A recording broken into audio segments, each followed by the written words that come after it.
Hello प्यारे बच्चों, आज हम स्टार्ट करने वाले हैं क्लास 8 का चैप्टर नंबर 12 जिसका नाम है beat the clock. Beat the clock का मतलब होता है कि आपको कोई टास्क दिया जाए, कोई काम दिया जाए, अगर आप उसको उस टाइम से, उस पर्टिकुलर टाइम से पहले फिनिश कर लेते हैं, that means you beat the clock. ठीक है, आपने समय को मात दे दी है ना, समय को मात देना, बीट द क्लॉक, समय को मात देना।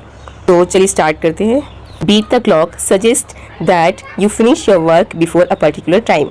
आप एक पर्टिकुलर टाइम से पहले अपने काम को ख़त्म कर लें। That could also mean that you are punctual, और इसका ये भी मतलब हुआ कि आप पंक्चुअल हैं, नियमित हैं। So long as you are at school you are expected to do everything as per the time table. जब तक आप स्कूल में रहते हैं, स्कूल में पढ़ते हैं, तो आपसे ये उम्मीद की जाती है कि आप अपने काम को, अपने जो भी चीज़ें हैं, जो भी टास्क आपको दिया जाता है, आप उसको टाइम पर फिनिश कर लें। Discuss why it is important to do everything in school according to the timetable। आप डिस्कस कीजिए कि स्कूल में हर एक चीज़ को टाइम के अकॉर्डिंग, टाइम टेबल के हिसाब से करना क्यों ज़रूरी होता है। रिमझिम assured, don't worry mom, I just have 2 lessons to do, it will take no time। रिमझिम अपनी माँ से बात कर रही है और अपनी माँ को वो अश्योर करती है, उनको यकीन दिलाती है कि माँ आप चिंता मत कीजिए, मेरे पास सिर्फ 2 लेसन बाकी हैं, इसमें इन 2 लेसन्स को कंप्लीट करने में टाइम नहीं लगेगा। Tomorrow's exam is a piece of cake. कल का जो एग्ज़ाम होने वाला है वो बहुत पीस ऑफ केक है, मतलब कि बहुत आसान है। It was just 6 PM and as she sat down to study the phone bell rang. ठीक है, अभी सिर्फ शाम के 6 बजे थे और जैसे ही वो पढ़ने के लिए बैठी, इतने में ही फ़ोन की घंटी बज गई। After a marathon yapping sessions Rimjhim realized the time was 7:30 PM। और मैराथन यापिंग मतलब बहुत लंबी बातचीत के बाद रिमझिम को अब ये एहसास हुआ कि टाइम जो है वो 6 से कितना हो गया है, 7:30 बज चुके, यानी बात करते करते फ़ोन पर उसने 1.5 घंटा निकाल दिया और उसको पता भी नहीं चला। Promising not to take any more calls, she sat down to study but couldn't find her notepad। और अपने आप से वो वादा करती है कि अब किसी भी कॉल में वो टाइम नहीं खपाएगी, बर्बाद नहीं करेगी। ये वादा करके वो जैसे ही पढ़ने के लिए बैठती है, अब उसको अपना नोटपैड नहीं मिल रहा है, जिसमें वो नोट्स बनाती है वो नहीं मिल रहा है।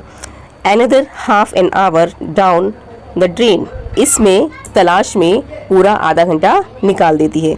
By then it was dinner time. 7:30 से आधा घंटा निकल गया, 8 बज चुका है और इस वक्त तक डिनर का यानी रात के खाने का टाइम हो चुका था। And by the time Rimjhim finally sat down to study it was already 9 PM। और खाना वाना खाने के बाद जब वो फाइनली पढ़ने के लिए बैठती है तो 9 बज चुके थे रात के। Just an hour to go before bed time, यानी सोने जाने के लिए अब उसके पास सिर्फ 1 घंटा बाकी था। Are you too bitten by the time wasting bug? Then maybe it's time to take charge of your time and not let time wasters take over। क्या आप भी ऐसे टाइम बर्बाद करने वाली चीज़ों से परेशान हो जाते हैं, हार मान लेते हैं? ऐसी आपकी एक्टिविटीज़ आपके साथ भी हैं? क्या आप भी ऐसी एक्टिविटीज़ करते हैं, ऐसे काम करते हैं जिससे आपका टाइम वेस्ट होता है? तो अगर ऐसा है तो अब समय आ गया है कि आप अपने समय का चार्ज लें और कोई भी ऐसा काम ना लें जिससे कि कोई भी ऐसा काम ना करें जिससे कि आपका टाइम वेस्ट होता हो। टाइम वेस्टर्स को आप अपने ऊपर हावी होने ना दें। To get the most from all you do you need to be in control of your time. और इसमें सबसे बेहतर जो आप कर सकते हैं अपने लिए तो क्या है, आप अपने टाइम को कंट्रोल करें। The proper organisation and planning can help avoid wasting time. Proper organisation यानी कि आप पर्याप्त तरीके से, अच्छे तरीके से ऑर्गेनाइज करेंगे, चीज़ों को व्यवस्थित करेंगे और प्लानिंग करेंगे, योजना बनाएंगे, तो इससे आप टाइम को वेस्ट करने से बच सकते हैं। ये दोनों चीज़ें आपको समय बर्बाद करने से बचा सकती हैं।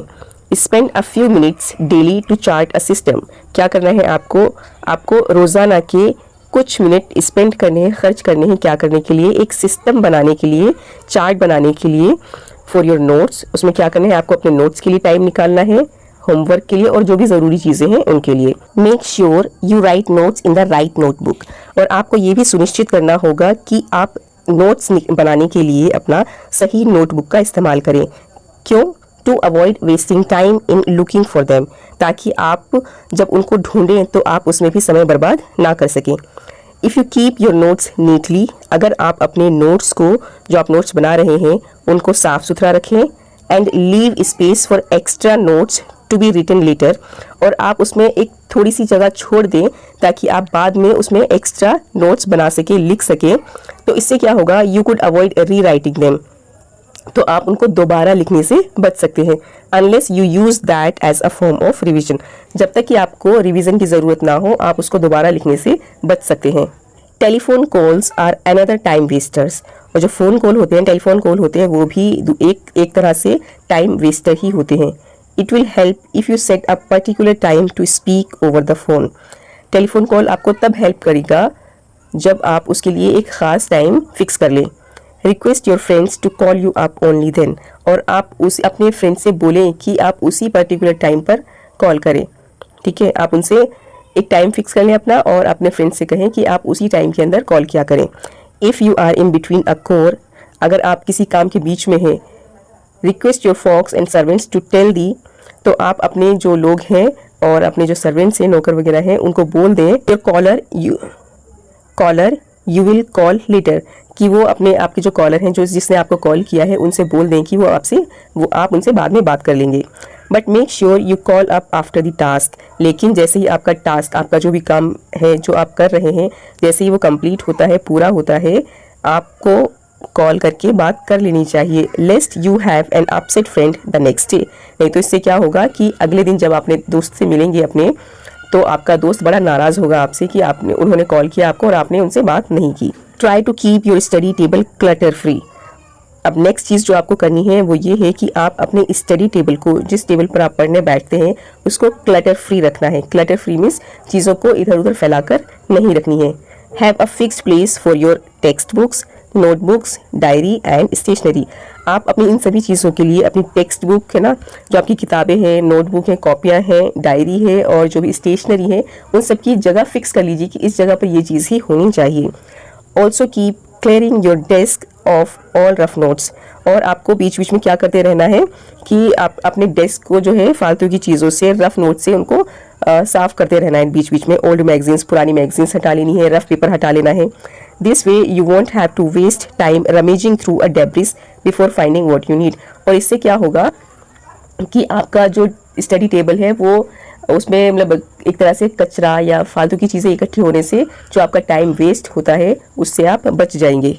B firm about not letting other things interrupt you, और आप ये चीज़ सुनिश्चित कर लें, इस चीज़ पर अडिग रहें कि आपको कोई भी दूसरी चीज़ से इंटरप्ट ना करे, आपको आपके बीच में काम में ना आए। Either stopping your train of thought, आपको ऐसी चीज़ों से बचना है जो चीज़ें आपको इंटरप्ट कर रही हैं, आपके थॉट्स को रोक रही हैं, स्टॉप कर रही हैं आपके थॉट प्रोसेस को, या फिर उनको डिस्ट्रैक्ट कर रही है। ठीक है, आप जिस काम को आप करना चाह रहे हैं, जो सोच रहे हैं, जैसा करना चाहते हैं, अगर कुछ चीज़ें जो आपको इन चीज़ों को करने से रोकती हैं या इंटरप्ट करती हैं, टोकती हैं, रुकावट डालती हैं, तो आपको उनसे बचना है। लर्न टू से नो व्हेन नीडेड, आपको सीखना होगा कि अगर जिस जगह पर आपको ज़रूरत है ना कहने की, तो वहाँ आपको ना कहना आना चाहिए। Find your own ways of being polite but firm, आपको सीखना होगा कि आप बड़े पोलाइट तरीके से, बड़े सभ्य नर्म तरीके से अपना तरीका बनाएं इनकार करने का। लेकिन आपको जो चीज़ नहीं करनी है तो आप उस पर अडिग रहेंगे, आप उनसे इनकार करेंगे, लेकिन बड़े पोलाइट वे में।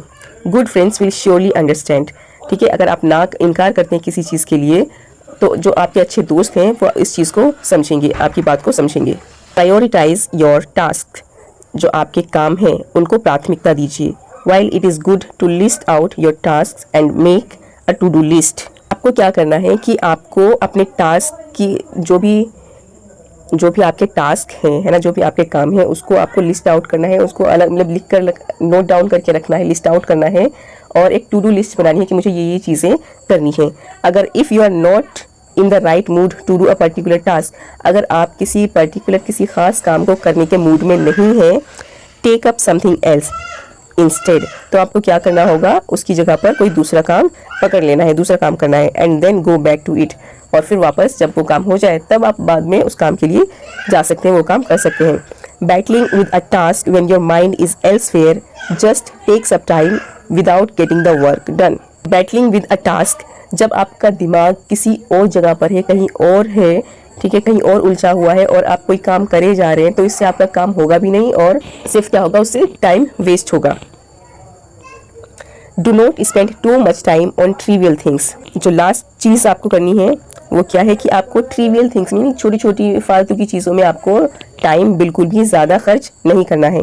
Work with the larger picture in mind. अपने दिमाग में एक बड़ी सी तस्वीर बनाकर रखिए कि मुझे ये बड़ी चीज़ें करनी है, उन पर फोकस कीजिए। छोटी छोटी चीज़ों में टाइम वेस्ट करने से अच्छा है। Trivial detailing and task tend to be major time wasters. छोटी चीज़ों की डिटेलिंग करना, उनके बाद उनका खाका तैयार करना और छोटे छोटे काम करना, छोटे छोटे टास्क करना, इनसे क्या होता है, ये ज़्यादा है कि बहुत छोटी चीज़ें हैं, लेकिन ये क्या होता है, छोटी छोटी चीज़ें मिलकर आपका बड़ा टाइम वेस्ट कर देती हैं, टाइम बर्बाद कर देती हैं। सो गेट गोइंग। और फिर इस तरह से आप अपना स्टार्ट कीजिए, do your work but avoid these time wasters. शुरुआत कीजिए, अपना काम कीजिए, लेकिन इन सभी टाइम वेस्टर से, ये सभी जो टाइम वेस्टर हैं, टाइम बर्बाद करने वाली चीज़ें हैं, इनसे बचिए। और इस तरह से आपका ये चैप्टर कंप्लीट होता है। आई होप कि आपको ये चैप्टर बहुत अच्छे से समझ में आया हो। आपको कोई डाउट है तो आप मुझसे कमेंट्स में पूछ सकते हैं। Thank you for watching.